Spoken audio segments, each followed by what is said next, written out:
Dear students, आज हम discuss करेंगे एक नए ऑर्गेनेल के बारे में जो सेल में प्रेजेंट होता है।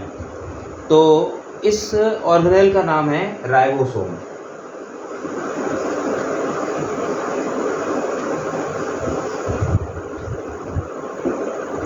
तो राइबोसोम को डिस्कस करते हैं।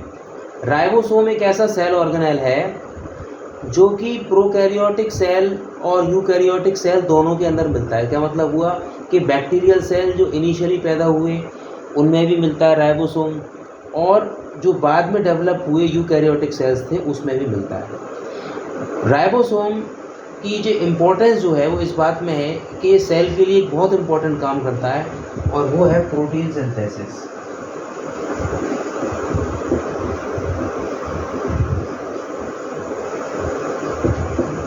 प्रोटीन सिंथेसिस एक बहुत एसेंशियल प्रोटीन हमारी बॉडी के लिए या हर ऑर्गेनिज्म के लिए ये बनाता है राइबोसोम। और राइबोसोम को सबसे पहले पैलेट नाम के साइंटिस्ट ने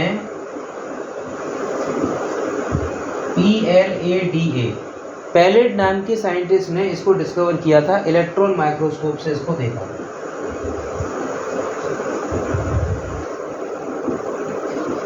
इलेक्ट्रॉन माइक्रोस्कोप से राइबोसोम को पैलेट नाम के साइंटिस्ट ने अराउंड 1959 देखा था, और ये डेंस पार्टिकल के रूप में बहुत छोटे पार्टिकल्स के रूप में ये प्रेजेंट था। प्रोकैरियोटिक सेल में इसकी संख्या कम होती है, लेकिन यूकैरियोटिक सेल में 1 मिलियन से लेकर 10 मिलियन तक इसकी संख्या हो सकती है। एक सेल में राइबोसोम की संख्या 1 मिलियन से 10 मिलियन तक हो सकती है यूकैरियोटिक सेल के अंदर। यूकैरियोटिक सेल का मतलब हमारा जैसा सेल हो गया। जो कॉम्प्लेक्स ऑर्गेनिज्म है उनका यूकैरियोटिक सेल होता है, जिनके अंदर प्रोटीन की रिक्वायरमेंट ज़्यादा होती है। जिनको प्रोटीन की ज़्यादा रिक्वायरमेंट होती है, लगातार उनकी बॉडी फंक्शन कर रही है, लगातार मल्टी सेलुलर बॉडी बिल्ड हो रही है, तो उनको प्रोटीन की रिक्वायरमेंट ज़्यादा होने से ये जो है इनकी संख्या बढ़ जाती है राइबोसोम की। पैलेट ने इनको इलेक्ट्रॉन माइक्रोस्कोप से देखा था। डेंस पार्टिकल, बहुत छोटे महीन पार्टिकल्स के फॉर्म में इसको देखा था पैलेट नाम के साइंटिस्ट। इतनी बात तो ये रही। अब बात करते हैं, राइबोसोम दोनों में मिलता है, प्रोकैरियोटिक सेल में मिलता है। इसको कहते हैं प्रोकैरियोटिक राइबोसोम, और यूकैरियोटिक सेल में। अब इसके अंदर एक बात आती है, इसको 70S राइबोसोम कहते हैं। अब इसको समझाता हूँ। 70S का मतलब क्या होता है। और यूकैरियोटिक राइबोसोम,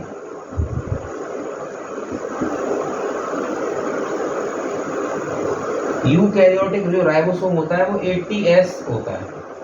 अब इसका 70S और 80S का मतलब क्या होता है समझाता हूँ। सबसे पहली बात है, राइबोसोम दोनों ही सेल के अंदर प्रेजेंट होता है। ये डेंस पार्टिकल होता है। इसको इलेक्ट्रॉन माइक्रोस्कोप में सबसे पहले पैलेट नाम के साइंटिस्ट ने देखा था। ये प्रोटीन सिंथेसिस में इन्वॉल्व होता है। प्रोटीन की रिक्वायरमेंट छोटे बड़े प्रोकैरियोटिक यूकैरियोटिक सभी सेल को होती है, इसलिए दोनों में प्रेजेंट होता है। ये तो रही इसकी इनिशियल बात राइबोसोम के बारे में। अब इसका स्ट्रक्चर समझ लेते हैं कि राइबोसोम का स्ट्रक्चर क्या है।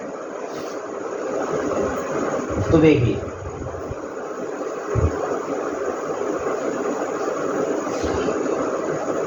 स्ट्रक्चर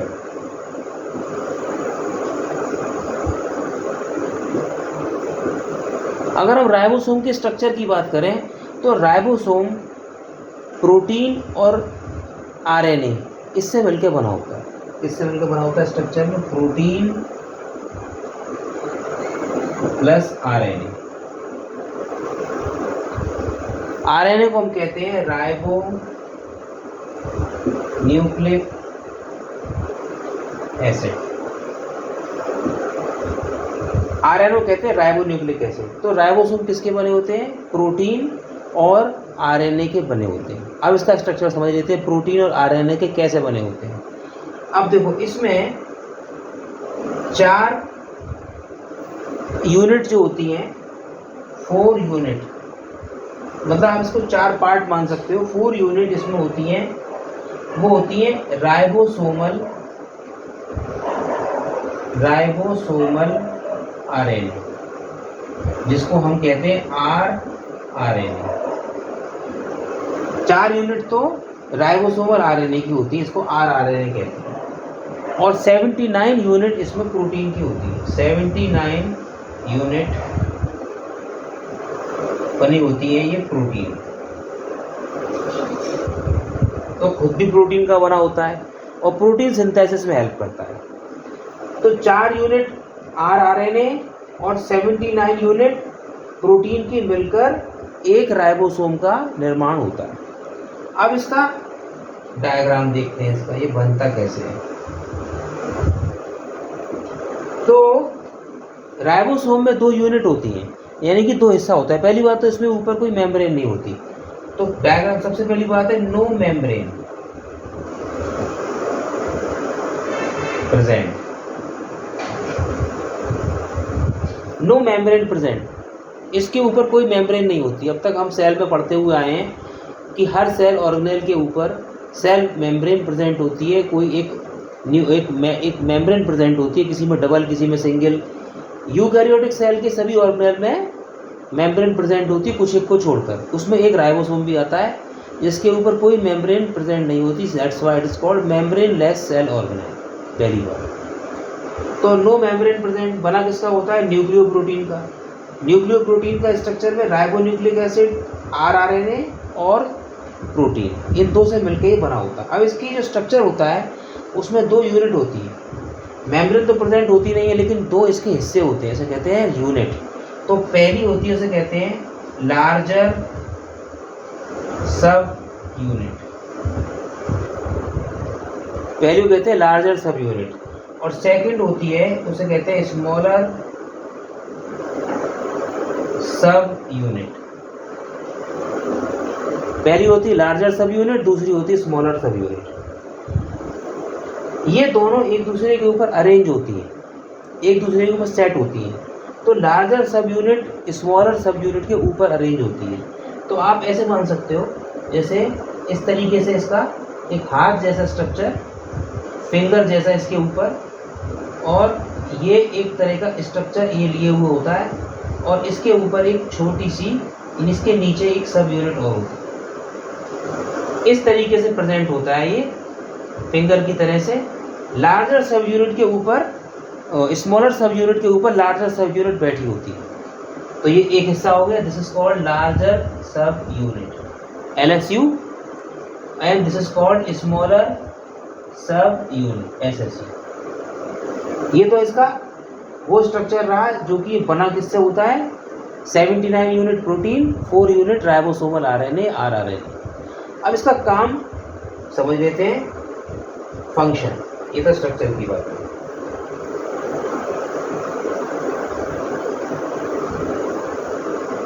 फंक्शन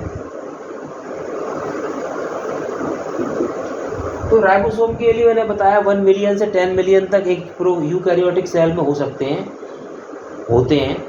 और इसका जो मेन फंक्शन खुद भी प्रोटीन का बना होता है, और मेन फंक्शन इसके लिए क्या होता है, एसेंशियल, एक बहुत important protein, important protein formation,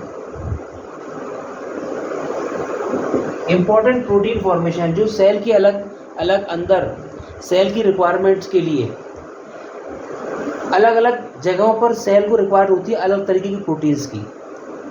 अब यहाँ पर इतना समझते हैं कि जो डिफरेंट इंपॉर्टेंट प्रोटीन्स हैं सेल के लिए, वो सब राइबोसोम बनाता है। और दूसरी बात, प्रेजेंट कहाँ होता है, प्रेजेंट होता है ये न्यूक्लियस के पास। तो प्रेजेंट नियर न्यूक्लियस। अब न्यूक्लियस के पास क्यों प्रेजेंट होता है, क्योंकि न्यूक्लियस से आरएनए सिंथेसिस होकर न्यूक्लियस से आता है। और जैसे ये हमारा सेल है, और ये सेल के अंदर ये न्यूक्लियस, ये न्यूक्लियस की आउटर इनर मेम्ब्रेन। अब यहाँ पर न्यूक्लियोलस करके एक ऑर्गेनल होता है जहाँ पर आरएनए सिंथेसिस होती है। तो ये राइबोसोम का फॉर्मेशन आरएनए की हेल्प से। अच्छा, अब इस न्यूक्लियस के बाहर यहाँ पर एक ऑर्गेनल प्रेजेंट होता है, इसको कहते हैं एंडोप्लाज्मिक रेटिकुलम। इस एंडोप्लाज्मिक रेटिकुलम पर आकर ही चिपक जाता है, कुछ तो इस पर चिपका हुआ होता है, और ये एंडोप्लाज्मिक रेटिकुलम जो होता है इसकी आउटर सरफेस से लगा होता है, न्यूक्लियर मेम्ब्रेन की आउटर सरफेस से लगा होता है एंडोप्लाज्मिक रेटिकुलम, और उसी पर ये राइबोसोम आकर टिक जाता है। तो इसलिए ये रफ एंडोप्लाज्मिक रेटिकुलम बन जाती है RER। ये रफ एंडोप्लाज्मिक इस राइबोसोम की प्रेजेंस की वजह से, कुछ साइटोप्लाज्म के अंदर आकर प्रेजेंट हो जाते हैं राइबोसोम, और कुछ जाकर इस एंडोप्लाज्मिक रेटिकुलम के ऊपर अटैच हो जाते हैं, जिससे इसको हम रफ एंडोप्लाज्मिक रेटिकुलम कहने लगते हैं। इसकी अपीयरेंस में रफ हो जाती है और कुछ साइटोप्लाज्म के अंदर आके बिखर जाते हैं। ये सभी प्रोटीन सिंथेसिस में हेल्प करते हैं। स्ट्रक्चर बता दिए, लार्जर सब यूनिट, स्मॉलर सब यूनिट। अब इसका मेन काम इंपॉर्टेंट प्रोटीन फॉर्मेशन, और ये न्यूक्लियस के पास प्रेजेंट होता है। ये तो पहले ने देखा था कि ये डेंस बॉडी के रूप में न्यूक्लियस के पास, उसने इलेक्ट्रॉन माइक्रोस्कोप से इसको देखा। इसका मेन फंक्शन क्या है? Protein synthesis. स्ट्रक्चर में 2 सब यूनिट का बना हुआ। अब इसके बीच में mRNA प्रेजेंट होता है, this is called mRNA। mRNA की फुल फॉर्म होती है मैसेंजर RNA, मैसेंजर RNA। अब ये काम क्या करता है? स्ट्रक्चर समझ में आ गया। स्मॉलर सब यूनिट, लार्जर सब यूनिट। काम क्या करता है? प्रोटीन फॉर्मेशन करता है। पर प्रोटीन फॉर्मेशन करता कैसे? डीएनए से जो generation to generation information transfer होती है वो मैसेंजर आरएनए के अंदर कोड हो जाती है। यानी कि डीएनए तो टेम्पलेट है एक तरह का, जो अपने साथ में इंफॉर्मेशन एक जनरेशन से दूसरी जनरेशन की लेके चल रहा है। लेकिन अब उसके अकॉर्डिंग, उसमें जो इन्फॉर्मेशन लिखी हुई है डीएनए में, उसके अकॉर्डिंग प्रोटीन सिंथेसिस होनी है। सपोज करो किसी का शरीर बनना है, बॉडी फॉर्मेशन होना है, तो उस बॉडी फॉर्मेशन किस ओरिएंटेशन में होगा? अगर मान लो ह्यूमन फीटस है तो ह्यूमन फीटस के डीएनए में ह्यूमन बनाने की इन्फॉर्मेशन लिखी होगी, या कोई एनिमल है उसके डीएनए में उसको बनाने की इन्फॉर्मेशन लिखी होगी। तो वो तो डीएनए केवल इन्फॉर्मेशन कैरी करता है, लेकिन उस इन्फॉर्मेशन को एक्सप्रेस कैसे करेंगे, यानी कि उसको, उससे शरीर का निर्माण कैसे होगा? जानकारी तो डीएनए बहुत कुछ लिखी हुई है, पर वो क्या है? एक तरह का एक टेम्पलेट है कि भाई ये चीज़ें होनी है, ऐसे ऐसे बनना है शरीर। जिस किसी जानवर का डीएनए, उसके अंदर इन्फॉर्मेशन होगी वो जानवर कैसा बनेगा, जैसा उसका शरीर होगा वैसे ही बन जाएगा। लेकिन राइबोसोम का यहाँ फंक्शन शुरू होता है। जो डीएनए में इन्फॉर्मेशन लिखी होती है वो मैसेंजर आरएनए अपने साथ ले आता है, और मैसेंजर आरएनए आकर इसकी 2 सब यूनिट के बीच में अटैच हो जाता है। इन 2 सब यूनिट के बीच में जैसे ही mRNA आता है तो ये यूनिट्स जो है उसको, नीचे वाली जो स्मॉलर सब यूनिट है, इस mRNA को रीड करने लगती है कि इसमें क्या इन्फॉर्मेशन लाओ, देखें इसमें क्या इन्फॉर्मेशन लिखी हुई है। उसमें इन्फॉर्मेशन लिखी होती है कि इसमें प्रोटीन बननी है, उस प्रोटीन की ये सीक्वेंस है। और जैसे ही वो इन्फॉर्मेशन रीड करता है, तीसरा आरएनए, ट्रांसफ़र आरएनए लाकर वो एमिनो एसिड इसको दे देता है। यहाँ पर टीआरएनए का फंक्शन और हमको पता चलता है, टीआरएनए, ट्रांसफ़र आरएनए। तो हमने कितने आरएनए के बारे में समझ लिया? राइबोसोमल आरएनए, मैसेंजर आरएनए और ट्रांसफ़र आरएनए। ट्रांसफ़र आरएनए क्या करता है कि वो एमिनो एसिड लाकर इसको दे देता है, और यहाँ से एमिनो एसिड की चेन बनने लगती है। एमिनो एसिड की चेन बनने लगती है, और ये चेन साइटोप्लाज्म में जाकर ये टूट जाती है। जितना आरएनए इसको रीड करता है उतनी चेन बनती है। फिर दूसरा आरएनए आ जाता है, मैसेंजर आरएनए, फिर इसको रीड करने लगता है, जब तक वो एमिनो एसिड की चेन साइटोप्लाज्म में वो छोड़ चुका होता है। ऐसे छोटी छोटी एमिनो एसिड की प्रोटीन चेन बनती जाती है, और एमिनो एसिड सीक्वेंस को हम प्रोटीन कहते हैं, ये हमको मालूम है। इस तरह प्रोटीन निर्माण होता है, प्रोटीन बनती जाती है। राइबोसोम की 2 सब यूनिट के पीछे फंसा हुआ मैसेंजर आरएनए जब पूरा रीड कर लेता है तो लास्ट में उसमें स्टॉप कोडोन आते हैं, यानी कि अब कोई आगे प्रोटीन सिंथेसिस नहीं होनी है। और स्टॉप टर्मिनेटिंग कोडोन के आते ही सिंथेसिस बंद हो जाती है, और ये प्रोटीन की चेन टूटकर साइटोप्लाज्म में चली जाती है। फिर दूसरा मैसेंजर आरएनए इसके बीच में आ जाता है। इस तरह पूरा डीएनए एक एक करके, धीरे धीरे करके ये राइबोसोम रीड कर लेता है, और इस तरीके से क्या होता है? प्रोटीन सिंथेसिस होती है। अब यहाँ पर एक पॉइंट दूसरा और आता है, जिसको कहते हैं कि यहाँ पर इसमें आपने 70S और 80S का क्या मतलब हुआ? 70s और 80s का क्या मतलब है? तो इसके एक साइंटिस्ट था, उसका नाम था स्वेदबर्ग, SVEDBERG, स्वेदबर्ग। इसके नाम पर ये स्वेदबर्ग यूनिट बनाई गई। प्रोकैरियोट में 70s राइबोसोम कहलाता है, यूकैरियोट में 80s राइबोसोम होता है। स्वेदबर्ग नाम के साइंटिस्ट ने ये नाम पर ये यूनिट का नाम दिया, इसको स्वेदबर्ग यूनिट या इसको सेडिमेंटेशन कांस्टेंट भी कह देते हैं, सेडिमेंटेशन कांस्टेंट। तो जब हम सेंट्रीफ्यूज मशीन से सेल को फ्रेगमेंट करते हैं तो राइबोसोम की जो यूनिट्स हैं, जैसे प्रोकैरियोटिक राइबोसोम की 2 यूनिट है, ऐसे ही यूकैरियोटिक राइबोसोम की भी 2 यूनिट होंगी, स्मॉलर और लार्जर। तो सेडिमेंटेशन कांस्टेंट का मतलब जब इसको टेस्ट ट्यूब में इसको लिया गया तो ये 70s के पास जाकर रुका और यूकैरियोटिक राइबोसोम 80s के पास जाकर रुका, 80s के पास जाकर, सेडिमेंटेशन कांस्टेंट।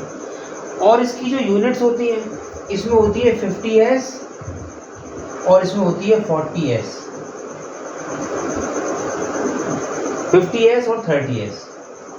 और जो 80s राइबोसोम होता है इसकी होती है 60s और 40s। ये इसकी दोनों सब यूनिट की अलग अलग सेडिमेंटेशन है। प्रोकैरियोटिक की 50s और 30s और यूकैरियोटिक की 60s और 40s, यानी कि 60s बड़ी वाली, 40s। तो इनके सेडिमेंटेशन कांस्टेंट है कि इस जगह पर आके ये फ्रेगमेंट होने के बाद रुके, सेडिमेंट हो गए।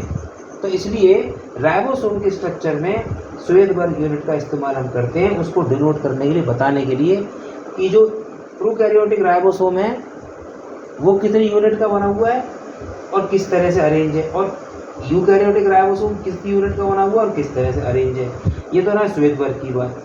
और इसके स्ट्रक्चर में मैंने समझाया 2 सब यूनिट हो गई, एक लार्जर और एक स्मॉलर, जो कि राइबोन्यूक्लिक एसिड की बनी होती है, आरएनए की बनी होती है, आरआरएनए की, ribosomal ribonucleic acid, rRNA plus protein.